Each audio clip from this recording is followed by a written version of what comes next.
Mi novia me dejó solo porque se aburrió. Ella dijo, pero seguiremos siendo amigos, ¿cierto? Pensó que yo seguiría pagando sus cuentas. Esa frase me taladró la cabeza por días. Como si de verdad creyera que después de todo lo que habíamos vivido, de los años que pasamos juntos, de las cuentas que pagué y los sueños que compartimos, yo todavía iba a seguir ahí, para sostenerla. Como si nada hubiera cambiado. Nunca pensé que escribiría algo así, pero ponerlo por escrito es la única forma de ordenar todo lo que pasó. Mi nombre es Maximiliano, tengo 26 años, y hace poco la mujer con la que estuve 3 años, Montserrat, decidió terminar nuestra relación con una ligereza que todavía no entiendo. Dijo. Me aburrí, Max. No quiero desperdiciar mi vida al lado de un solo hombre. Quiero divertirme. Y lo dijo como quien pide que le pasen la sal en la mesa. Sin drama, sin culpa. Solo una sonrisa y esa frase final que me dejó vacío. Pero seguiremos siendo amigos, ¿cierto? Desde entonces no puedo sacarme de la cabeza esa mezcla de cinismo e inocencia con la que lo dijo. Y tal vez, para entender por qué me afectó tanto, necesito contar cómo empezó todo. Porque si algo aprendí de esta historia, es que las señales siempre estuvieron ahí. Solo que uno las ve cuando ya es demasiado tarde. A veces pienso que desde el principio hubo señales. Pero claro, es fácil verlas cuando todo ya se fue al carajo. Conocí a Montserrat una noche cualquiera, en un restaurante al que solía ir después del trabajo. Yo trabajo en un bufete de abogados.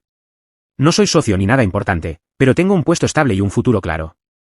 Me considero una persona tranquila, metódica, disciplinada. Aquella noche me senté al fondo, buscando desconectarme del estrés, cuando ella subió a una tarima improvisada con una guitarra y un micrófono. Su voz no era perfecta, pero tenía algo, una mezcla de vulnerabilidad y fuerza que no sabría explicar. No era técnica, era emocional. Te llegaba. Cuando terminó, fue mesa por mesa entregando unas tarjetas promocionales. Se notaba nerviosa, pero con una sonrisa segura. Cuando llegó a la mía, me habló con esa voz dulce, temblorosa. Si alguna vez necesitas música para un evento, puedes contactarme. La tarjeta era sencilla, impresa en papel barato, pero en una esquina tenía su nombre escrito a mano. Ese pequeño detalle me llamó la atención. Era alguien que ponía esfuerzo incluso cuando no tenía recursos. Terminamos hablando unos 20 minutos. Me contó que vivía de cantar en restaurantes y eventos pequeños, que soñaba con ser conocida y que estaba ahorrando para comprar mejor equipo. Yo no sé si fue su sinceridad o su forma de mirar mientras hablaba, pero algo en mí hizo clic. Esa misma noche la agregué en redes. Y desde ese momento no dejamos de hablar. Ella tenía una energía completamente distinta a la mía. Yo era ordenado, racional. Ella era espontánea, emocional, intensa. Y precisamente eso me atrajo. A los 2 meses ya éramos pareja. Y los primeros meses fueron un torbellino. Ella disfrutaba de las cosas pequeñas, y sin darme cuenta, empezó a enseñarme a hacerlo también. Yo vivía centrado en el trabajo, pero Montserrat tenía ese poder de romper mi rutina con una simple idea loca. Una canción. Una escapada sin plan. Una noche de pizza y guitarra. Por primera vez en años, sentí que la vida no era solo trabajar y pagar cuentas. A los 8 meses de estar juntos, Montserrat se mudó conmigo.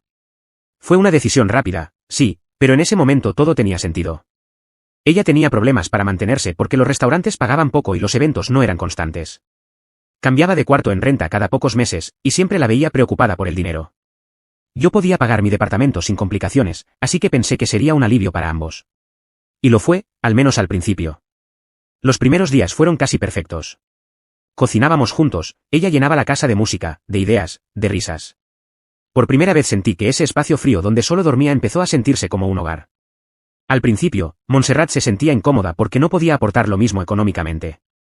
Me pedía disculpas cada vez que yo pagaba algo grande. Pero poco a poco esa culpa desapareció, y la costumbre tomó su lugar. Yo tampoco lo veía como un problema. Pensaba que así eran las relaciones, apoyarse cuando uno lo necesita. Ella decía que su carrera despegaría pronto, que solo necesitaba un poco más de tiempo. Y yo le creí. Un día me dijo que iba a comprar equipo nuevo para grabar sus canciones. Un micrófono, una interfaz, un teclado, un pequeño amplificador. Pero no tenía dinero suficiente, así que pidió un crédito. Yo sabía que no podría pagarlo, pero igual la animé, porque quería verla crecer. No tardó mucho en pasar lo inevitable, cada mes yo terminaba cubriendo las cuotas del préstamo. Ella decía siempre lo mismo, sonriendo. Cuando sea famosa, te voy a pagar todo, Max. No te vas a arrepentir. Y yo quería creerle. No porque me importara el dinero, sino porque me gustaba verla soñar. Su ilusión era contagiosa. Creí, de verdad, que tarde o temprano lo lograría. Pero el tiempo pasaba, y con cada nuevo sueño llegaban más gastos.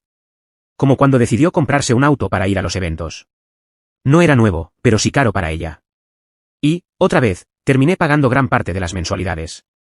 La convivencia empezó a mostrar quiénes éramos realmente. Yo era ordenado, puntual, metódico. Ella, caótica, olvidadiza, impulsiva. A veces discutíamos por cosas pequeñas, pero luego ella cantaba algo, o me abrazaba, y todo se calmaba. Y así pasaron casi 3 años. Entre promesas, risas, y la esperanza constante de que algún día todo se equilibraría. Hasta que un día, ese algún día llegó, pero no de la forma que yo esperaba. Hace unos 6 meses, algo inesperado pasó. Una de sus canciones se volvió medianamente viral en TikTok. No fue un boom mundial, pero sí lo suficiente para darle visibilidad. De pronto tenía más seguidores, más comentarios, más invitaciones para cantar. Y, por primera vez, algo de dinero por su música. Estaba radiante. Saltaba de emoción mientras me mostraba los vídeos, los mensajes de apoyo, los likes. Yo también me sentí feliz. Después de tanto esfuerzo, por fin algo empezaba a funcionar. Pensé, ya está, todo el sacrificio valió la pena. Pero lo que no vi venir fue cómo ese pequeño destello de éxito empezó a cambiarla. Poco a poco dejó de compartir sus avances conmigo. Ya no me mostraba las canciones antes de subirlas. Ya no me pedía opinión, ni me hablaba con esa emoción de antes. Salía cada vez más seguido. Decía que tenía reuniones con otros músicos, que debía de hacer contactos. Y cuando regresaba, a veces ya estaba tan cansada o distraída que apenas me hablaba. Notaba los mensajes en su teléfono, las risas entre notificaciones, los emojis con fuego y corazones.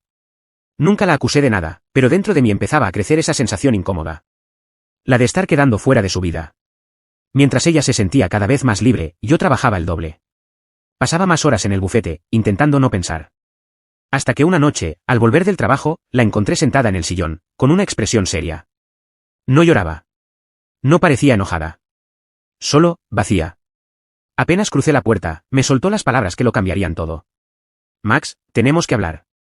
Sentí que el suelo se movía bajo mis pies. Me senté frente a ella, en silencio. Estoy aburrida, dijo, mirándome sin pestañear. No quiero desperdiciar mi vida al lado de un solo hombre. Quiero divertirme. Quiero vivir mi vida como artista. Su voz era firme, segura. No había rastro de culpa, ni duda, ni cariño. Solo esa frialdad disfrazada de honestidad. Y, como si nada, remató con una sonrisa. Pero seguiremos siendo amigos, ¿cierto? Esa frase me destruyó más que todo lo anterior. Era como si de un plumazo borrara los 3 años de esfuerzo, los gastos, las noches sin dormir, las veces que la apoyé. Yo no supe qué responder. Solo dije lo primero que salió de mi boca. Sí, supongo que sí. Y así, sin lágrimas ni gritos, la historia que construimos se terminó. 3 días después de aquella conversación, Montserrat se mudó con sus padres. Se llevó su ropa, su equipo musical y algunas cosas personales. El auto se quedó en el estacionamiento, pero las mensualidades, claro, seguían existiendo. La casa se sintió distinta de inmediato. Vacía, pero no solo físicamente. Era un silencio que dolía, uno que no había conocido antes. Durante semanas me costó acostumbrarme a llegar y no escuchar su voz, ni su guitarra, ni sus ideas locas. Pero el cuerpo y la mente se adaptan, incluso al dolor. Con el tiempo, empecé a recuperar la calma. Llegaba del bufete, preparaba algo rápido para cenar y me sentaba a leer o simplemente a descansar. Sin discusiones. Sin estrés. Sin el peso de mantener a 2 personas con un solo sueldo. Era una paz extraña, como si el caos se hubiera ido con ella. Y aunque a veces la extrañaba, también sentía un alivio profundo. Pensé que con el tiempo, Montserrat haría lo mismo. Que reorganizaría su vida, se concentraría en su música y seguiría adelante sin mí. Pero estaba equivocado. Una tarde, mientras revisaba unos documentos, mi celular vibró. El nombre en la pantalla me hizo fruncir el ceño, Montserrat. No me escribía desde el día que se fue. Abrí el mensaje esperando cualquier cosa, menos eso. Hola Max, ¿cómo estás? Oye, solo para decirte que este mes en la tarjeta me estarán cobrando $1000, ¿podrías depositarlos? Y recuerda la mensualidad del auto. Me quedé mirando la pantalla sin poder creerlo. Era como si no hubiera entendido que ya no estábamos juntos. Como si pensara que nuestra relación solo estaba en pausa. Y yo seguía siendo su patrocinador. Antes de que pudiera procesarlo, volvió a escribir. Hola, Max, ¿sigues ahí? Respiré hondo.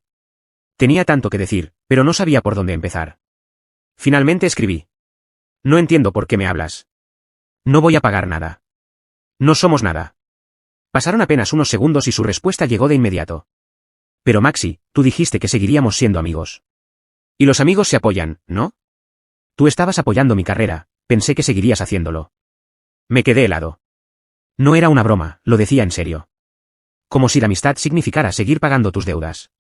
Le respondí con calma, aunque por dentro hervía. O sea, ¿tú me dejas porque te aburres y ahora esperas que te siga manteniendo? Eso no lo hace ningún amigo. Tardó un momento en contestar. Y cuando lo hizo, parecía indignada. Maxi, no puedes dejarme tirada. Mi carrera depende de esto. Y aunque no lo creas, ya soy una persona pública. Tengo una imagen que mantener. Leí eso y me llevé las manos a la cara. No podía creer lo que estaba leyendo. Era como si viviera en una realidad paralela. Después de aquel intercambio de mensajes, pensé que ahí terminaría todo. Pero 30 minutos más tarde escuché la cerradura girar. La puerta se abrió. Sentí un vuelco en el estómago. Nadie más tenía llave de mi departamento. Me levanté del sofá de inmediato. ¿Cómo abriste? ¿Qué haces aquí?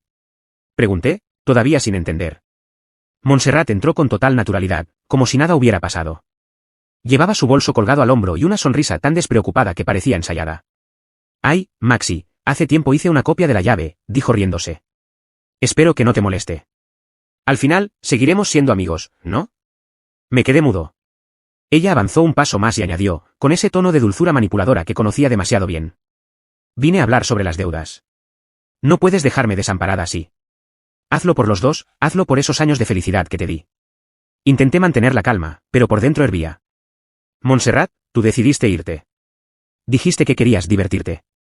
No puedes venir ahora a exigirme nada». Ella se cruzó de brazos. «Ay, Max, no lo digas así. No me fui por alguien más, solo necesitaba vivir. Además, cuando sea famosa y me hagan mi documental de Netflix, te llamaré a ti. Diré que siempre me apoyaste, incluso después de terminar». Me quedé mirándola en silencio, sin saber si reír o gritar. Era como ver a una persona atrapada en su propia fantasía. «A ver», le dije finalmente, con voz firme, «no voy a pagar nada. No eres nada mío, y esas deudas son tuyas. Hazte responsable de tus decisiones». Ella me miró con cara de ofendida. «¿Cómo puedes decir eso? Mi carrera apenas empieza. Soy una figura pública, tengo que dar una imagen de éxito. No puedo andar sin dinero, me harías quedar mal». Respiré hondo y la miré fijamente. «No eres famosa, Montserrat. Tienes 10.000 seguidores en TikTok. Don Héctor, el del car detailing, tiene 70.000. Él es más famoso que tú». Sus ojos se abrieron con incredulidad. Yo seguí. «No te sientas una estrella porque pegaste un audio. Trabaja duro, paga tus deudas y deja de vivir en fantasías». Su rostro cambió de golpe. Pasó de la arrogancia al enojo en un segundo. «Te arrepentirás de tus palabras», dijo, cruzándose de brazos. «Voy a mandar a mis seguidores a dejar malas reseñas en ese bufete donde trabajas. Te van a despedir». No pude evitar reírme. «Claro, a tus 2 seguidores. Los esperaré con ansias». Ella se tensó. «Te voy a demandar por pérdida de tiempo», gritó, totalmente seria. Yo me eché a reír más fuerte. «¿De verdad acabas de decirle eso a un abogado?» Su cara se volvió roja. Se dio media vuelta, furiosa, y salió dando un portazo. Me quedé ahí, en silencio, con el corazón acelerado. Era surrealista. Había entrado a mi casa sin permiso, me había exigido dinero. Me había amenazado con sus seguidores. Y, encima, quería demandarme por haberla dejado. Esa fue la primera vez que entendí que la Montserrat que amé, ya no existía. La había devorado su propio ego. Esa noche me quedé sentado en el sofá, procesando todo. No podía creer el nivel de desconexión que había alcanzado. Montserrat no solo había cruzado la línea. Parecía vivir en una película donde ella era la protagonista trágica y yo el villano. Intenté seguir con mi día, pero una hora después, mientras revisaba correos del trabajo, me llegó una notificación de TikTok. No suelo entrar mucho, pero el nombre me llamó la atención. @Montserrat Avila Music había subido un nuevo video. Lo abrí. Y ahí estaba ella, frente a la cámara, llorando. Con la luz tenue y la voz entrecortada, decía que su ex la había abandonado. Que la había dejado en el peor momento de su vida. Que no tenía corazón. Y, claro, hablaba de mí. Contaba que la había despojado de todo. Que había sacrificado su carrera por mí. Que yo solo veía números y leyes. Era la versión más distorsionada que podía imaginar. Miré el contador de vistas. 300. 300 reproducciones en una hora. 2 comentarios con corazones y una frase de ánimo. Nada más. Fue ahí cuando lo entendí. No solo no era famosa. Ni siquiera estaba cerca. Pero ella seguía convencida de que lo era. Durante los días siguientes subió más vídeos. Indirectas hacia los hombres que no valoran a una mujer exitosa. Frases tipo los ex que temen la luz de una mujer fuerte. Y hasta canciones tristes mirando a la cámara. Con lágrimas forzadas y subtítulos como: «Dedíquenle esto a ese ex que no supo valorar a una futura artista». Era como ver una obra de teatro sin público. Intentaba construir una narrativa donde ella era la víctima. Y yo, el monstruo que la había apagado. Ni siquiera decía mi nombre. Porque, según sus palabras, no quería darle fama a nadie. Su ego era tan grande como su burbuja. Lo más triste es que cada vídeo tenía menos vistas que el anterior. ¿100? ¿70? A veces, ni eso. Y mientras más ignorada era, más se esforzaba en fingir que estaba triunfando. Publicaba frases como: si no lo entienden ahora, lo entenderán cuando me vean en los Grammys. Yo ya no sentía enojo. Solo una mezcla de tristeza y preocupación. Era como ver a alguien peleando con fantasmas. Tratando de sostener una ilusión que se desmoronaba frente a todos. Hasta que, de un día para otro, su cuenta desapareció. No sé si la borró, si se la hackearon. O si TikTok la bloqueó por contenido repetido. Simplemente, un día, ya no estaba. No sentí alivio ni venganza. Solo silencio. Como si al borrarse su cuenta, se hubiera borrado también esa versión distorsionada de ella. Y, de alguna forma, esa desaparición se sintió como un cierre. Pasaron varios meses sin saber nada de Montserrat. Ni un mensaje, ni una publicación, nada. Era como si hubiera desaparecido del mapa. No la busqué, ni intenté preguntar por ella. Después de todo, algunas puertas es mejor dejarlas cerradas. Y, por primera vez en mucho tiempo, sentía paz. Pero la vida tiene su manera de ponerte frente a lo que no quieres volver a ver. Una tarde en la oficina, uno de mis compañeros entró comiendo una hamburguesa. El olor me hizo recordar que no había almorzado. Así que le pregunté de dónde la había comprado. De Carl's Jr., me dijo. Abrieron una nueva sucursal cerca del bufete. Está lleno, por cierto. Hasta tienen a una chica cantando mientras limpia mesas, pobre, parecía frustrada porque nadie le hacía caso. Me reí con él sin pensar mucho. Pero esas palabras se quedaron flotando. Una chica cantando mientras limpiaba mesas. Horas más tarde, cuando salí del trabajo, pasé por curiosidad frente al lugar. Y entonces la vi. Montada en el uniforme rojo y negro. El cabello recogido en una coleta. Las manos ocupadas entregando bolsas por la ventanilla del drive-thru. Era Montserrat. Por un momento pensé que mis ojos me engañaban. Pero no. Era ella. La misma que había soñado con escenarios, micrófonos y luces. Ahora tomando pedidos con una sonrisa automática. Me estacioné lejos, sin intención de acercarme. No quería incomodarla. Solo la observé desde la distancia. Se veía cansada. Sus ojos tenían esa mirada vacía que uno tiene cuando deja de creer en sí mismo. Ya no había rastros de la artista intensa ni de la chica que una vez me enamoró. Y, sin embargo, no sentí alegría. No sentí venganza. No sentí eso de te lo mereces. Lo único que sentí fue una especie de tristeza tranquila. Porque, pese a todo, yo había visto su mejor versión. La chica que se subía a una tarima improvisada con una guitarra barata. Que soñaba con grabar su primer álbum. Que escribía letras en servilletas porque la inspiración la encontraba en cualquier parte. Esa era la Montserrat que merecía triunfar. No la que se perdió en la fantasía del ego y las redes. La miré un último momento antes de arrancar el auto. Y pensé algo que no me había permitido pensar antes. Tal vez esto era karma. No como castigo, sino como consecuencia. Ella había alimentado una ilusión. Había despreciado la estabilidad. Había rechazado a quien la apoyaba. Y había confundido fama con valor. Y ahora la vida simplemente le devolvía lo que ella misma sembró. No me quedé mucho tiempo ahí. Encendí el motor y me fui sin que ella me viera. Mientras conducía, el semáforo en rojo me dio unos segundos para pensar. Pensé en todo lo que habíamos sido. En cómo una historia que empezó con ilusión terminó convertida en una lección. En cómo el amor, cuando se mezcla con ego y dependencia, deja de ser amor. Esa noche, al llegar a casa, me senté en el sillón donde ella alguna vez tocó su guitarra. El mismo lugar donde me dijo que se había aburrido. Y por primera vez en mucho tiempo. No sentí rabia ni tristeza. Solo entendí. Entendí que a veces no somos los malos de la historia. Solo los personajes que el otro necesita perder para aprender. Y que no puedes salvar a alguien que vive en su propia fantasía. Montserrat no cayó por falta de talento. Sino por no tener los pies en la tierra. Y yo aprendí que amar a alguien no significa cargar con su vida. Que apoyar no es lo mismo que sostener. Nunca volví a saber nada de ella. No supe si siguió trabajando allí. Si volvió a cantar. Si decidió empezar de nuevo. Y la verdad, no necesitaba saberlo. Porque a veces el cierre no llega con una conversación. Sino con un simple ya no duele. Hoy sigo con mi vida, tranquilo. Sin culpas, sin deudas. Sin cargas que no me pertenecen. Y cada vez que alguien me habla del amor. Solo digo algo que aprendí de la forma más dura. El amor no se mide por cuánto das. Sino por cuánto te queda después de darlo todo.